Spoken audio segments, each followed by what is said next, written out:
Bonsoir, Maître Carpé. Bonsoir. Vraiment content de vous retrouver, Maître Carpé, après un petit moment d'absence. Vous êtes cette semaine en direct d'Ottawa parce que vous participez à un événement annuel nommé Canada Strong and Free.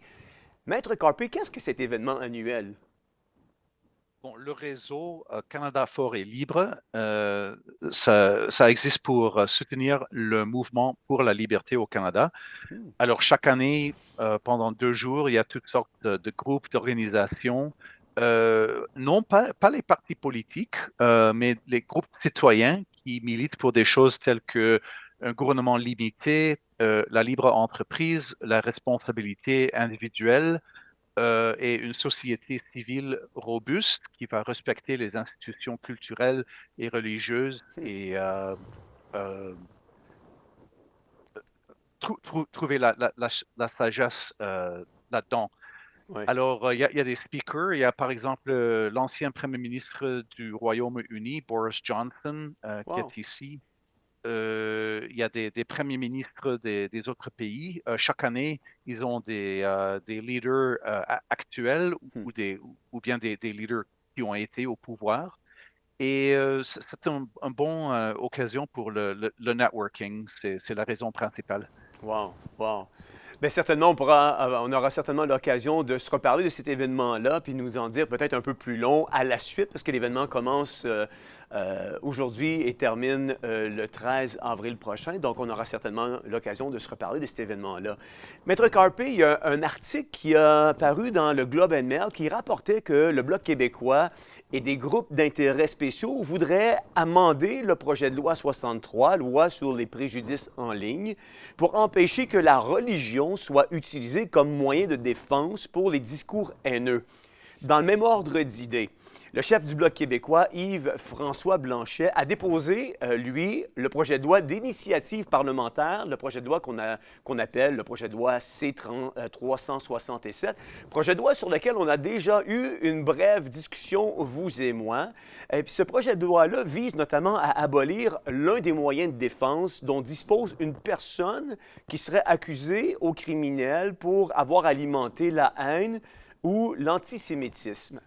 Maître Carpé, pouvez-vous nous expliquer en quoi le projet de loi C-367 représente un changement et une menace par rapport à la législation actuelle sur la liberté d'expression et la liberté de religion au Canada en particulier, en ce qui concerne la protection des discours religieux? Oui.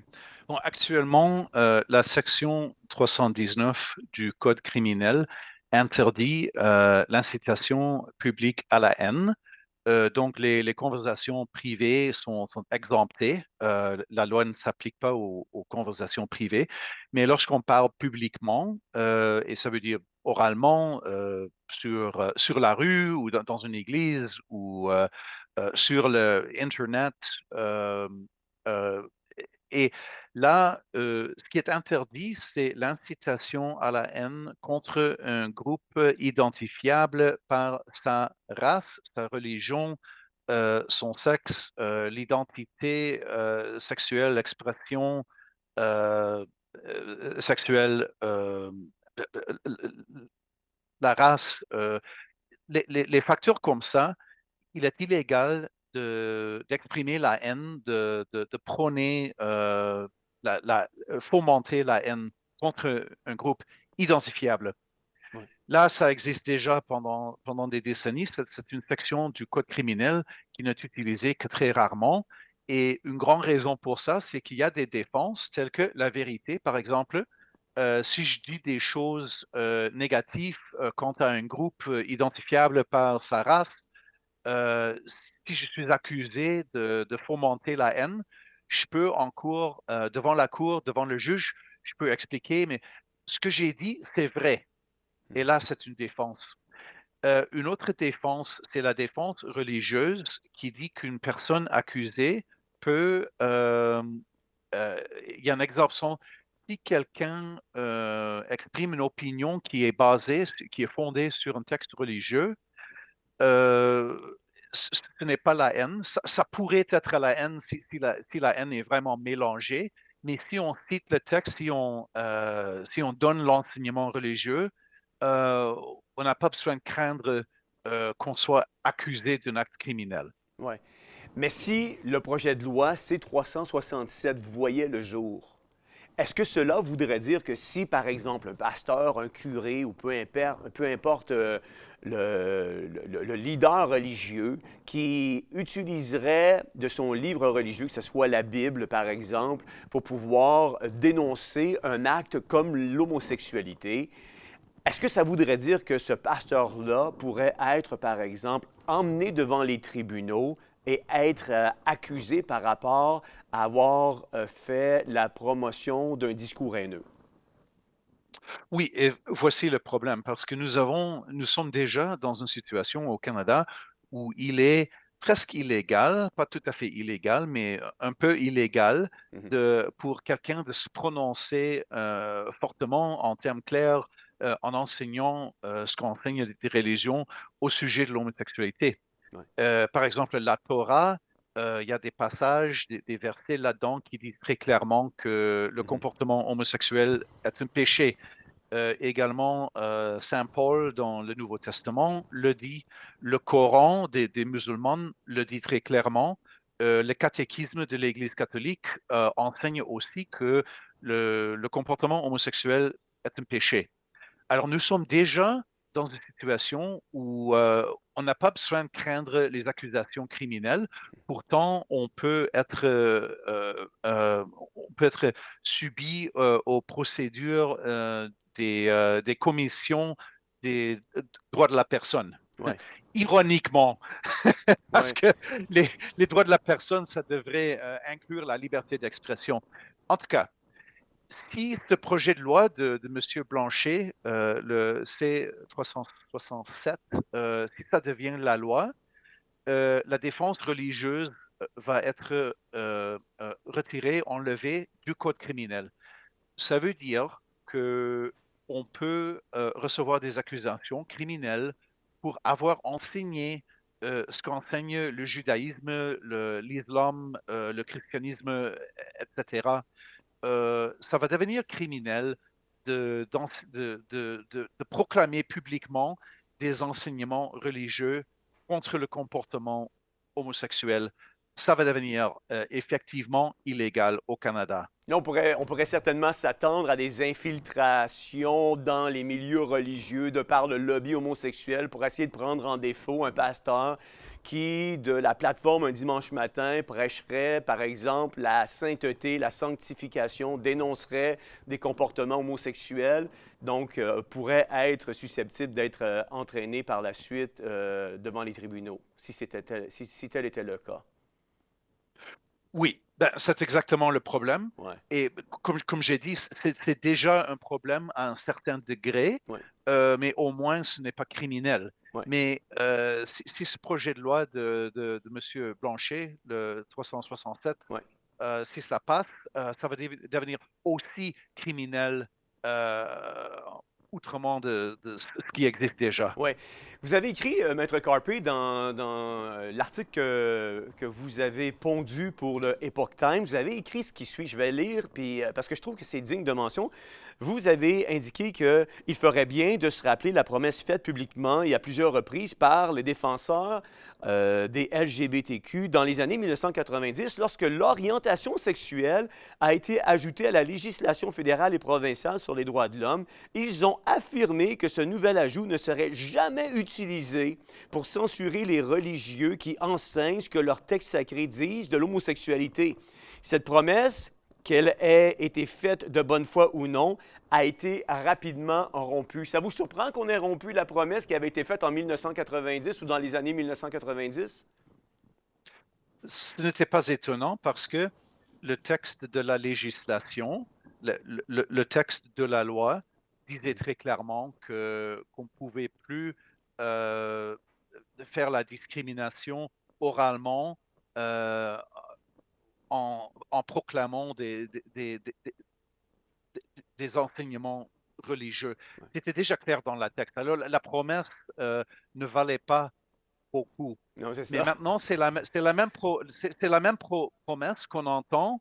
Monsieur Blanchet et d'autres personnes, c'est pas seulement lui, sont toutes sortes d'individus et de groupes disent ah non, non, non, ça ne va jamais, jamais arriver, jamais un curé va être arrêté pour proclamer l'évangile. Ouais. Ça n'arrive jamais. Bon, c'est pas vrai parce que on a vu ça, ce qui est arrivé dans les années 90. On a ajouté l'orientation sexuelle était ajoutée aux lois protégeant les droits humains. Alors Mhm. ça, l'orientation sexuelle devenait comme la race, le sexe, la religion. Et depuis ce moment, on a vu partout au Canada qu'il y a des gens qui sont persécutés par les tribunaux des droits de la personne pour ce qu'ils ont dit. Ouais. Vous avez raison. Maître Carpé, comment, parce que c'est un projet de loi qui est extrêmement, mais extrêmement important pour les communautés religieuses. Comment expliquez-vous le silence des communautés religieuses en lien avec le dépôt de ce projet de loi?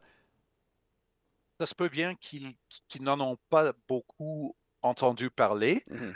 Il y a beaucoup de choses qui se passent au monde, alors c'est difficile de tenir compte de tout, mais certainement les prêtres, les pasteurs, les imams, les, les leaders religieux de toute religion devraient prendre conscience de ce projet de loi, puis sensibiliser leur congrégation.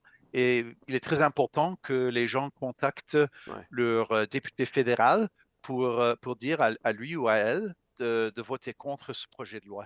À votre connaissance, Maître Carpé, y a-t-il des endroits ailleurs à travers le monde où un tel projet de loi aurait vu le jour? Bon, en Europe, aux pays scandinaves, il y a des cas en Suède, Finlande, où des leaders religieux sont tombés Hmm. dans des difficultés légales simplement pour avoir prêché, proclamé leur enseignement religieux au sujet de la sexualité humaine. Ouais. Comment, Maître Carpé, les défenseurs des libertés civiles et les communautés religieuses peuvent-ils collaborer efficacement pour protéger des libertés qui sont aussi fondamentales que la liberté de religion, la liberté d'expression, la liberté de presse? Le projet permanent, c'est pas quelque chose qu'on fasse pour quelques semaines ou quelques mois. Il est important que tous les citoyens qui aiment leur liberté, qui ne veulent pas vivre sous un régime La dictature. répressif, qu'il soit la dictature, qu'il soit communiste ou fasciste ou théocrate ou n'importe quoi, ceux et celles qui prônent la liberté, ils doivent vivre leurs obligations du quotidien Ouais. et être des citoyens qui sont bien informés. Mm. Puis aussi, il est toujours important de rester en contact avec sa députée fédérale et sa députée au niveau de la province. Oui, tout à fait. Maître Carpé, une deuxième nouvelle sur laquelle vous avez écrit, encore aujourd'hui en date du 11 avril 2024, il y a des milliers de professionnels et travailleurs du secteur de la santé en Colombie-Britannique et en Ontario qui ne pourront toujours pas reprendre le travail en raison de leurs décisions médicales personnelles et leur refus à ne pas accepter l'injection COVID depuis 2021. Sur quelle base juridique les gouvernements de l'Ontario et de la Colombie-Britannique continuent-ils d'imposer la preuve de vaccination comme condition pour l'emploi dans le secteur de la santé? Et comment se confrontent-ils aux droits et à l'autonomie corporelle garantie par la Charte canadienne des droits et libertés? Oui. En Ontario, ça se fait au plan des hôpitaux locaux. Alors, c'est chaque hôpital individuellement dit, personne ne peut travailler ici si cette personne n'a pas reçu l'injection du vaccin COVID. Et ça ne vient pas du ministre de la Santé. Pourtant, étant donné que ces hôpitaux reçoivent 100% de leur financement du gouvernement, ce serait très facile pour le ministre de la Santé en Ontario de dire aux hôpitaux, vous allez abandonner cette politique Mhm. et vous allez laisser travailler les infirmières qui cherchent du travail. En plus, ils se plaignent les politiciens en Ontario, en Colombie-Britannique, se plaignent publiquement qu'il n'y a pas assez d'infirmières, il n'y a pas assez de médecins, il n'y a pas assez d'autres travailleurs dans le secteur de santé. Alors, c'est l'hypocrisie extrême. Oui, oui, tout à fait. Euh, En Colombie-Britannique, la situation est un peu différente. Là, c'est pas les hôpitaux au niveau local, c'est le ministère de la Santé Hmm.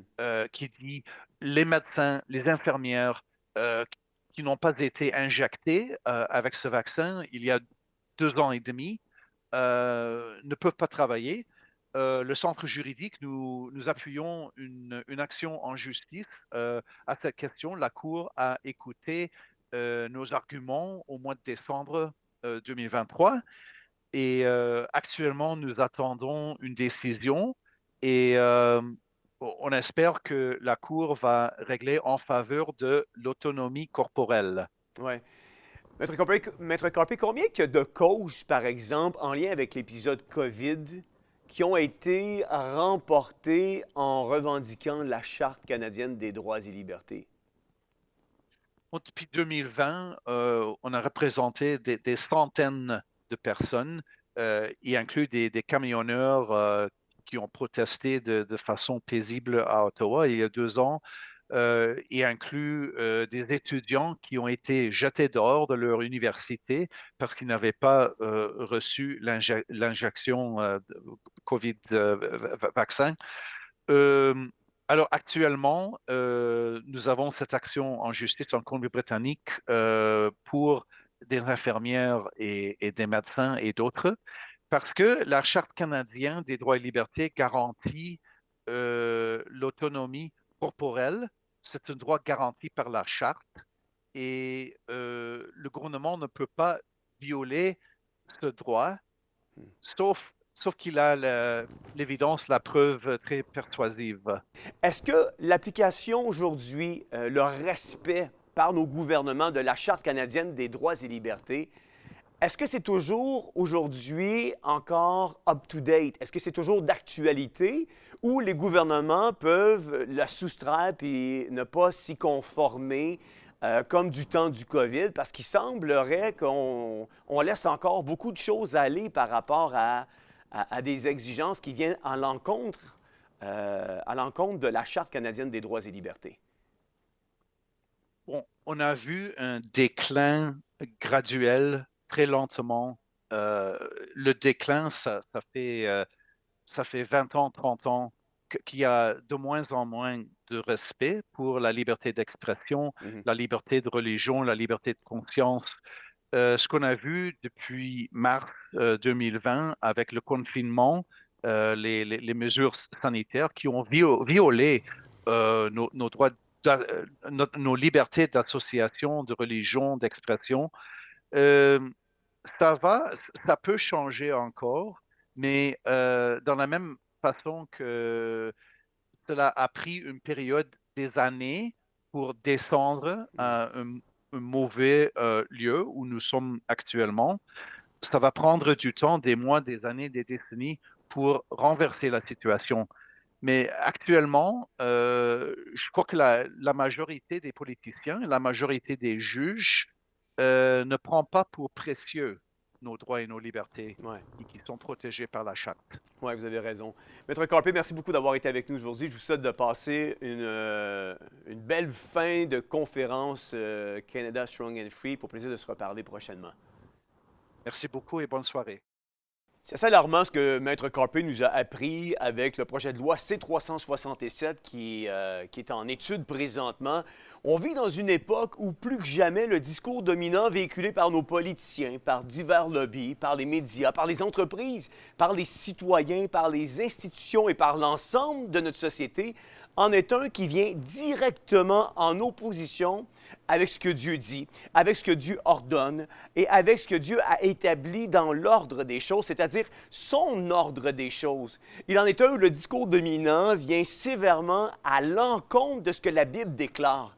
Il vient tellement à l'encontre que l'on cherche à tout prix à censurer la vérité et à adopter des lois chez nous où la Bible sera reconnue potentiellement comme un livre faisant la promotion de discours haineux. 1 Pierre 3, 15, 16 dans la Bible va nous dire, « Mais respectez dans votre cœur la sainteté de Dieu.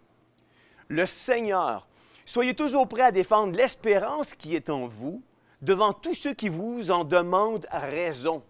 Mais faites-le avec douceur et respect, en gardant une bonne conscience, afin que là même où ils vous calomnient, comme si vous faisiez le mal, ceux qui critiquent votre bonne conduite en Christ soient couverts de honte. Que les lois qui sont en train d'être votées à la Chambre des communes ne nous empêchent jamais, jamais de respecter et de déclarer ce que la Bible déclare.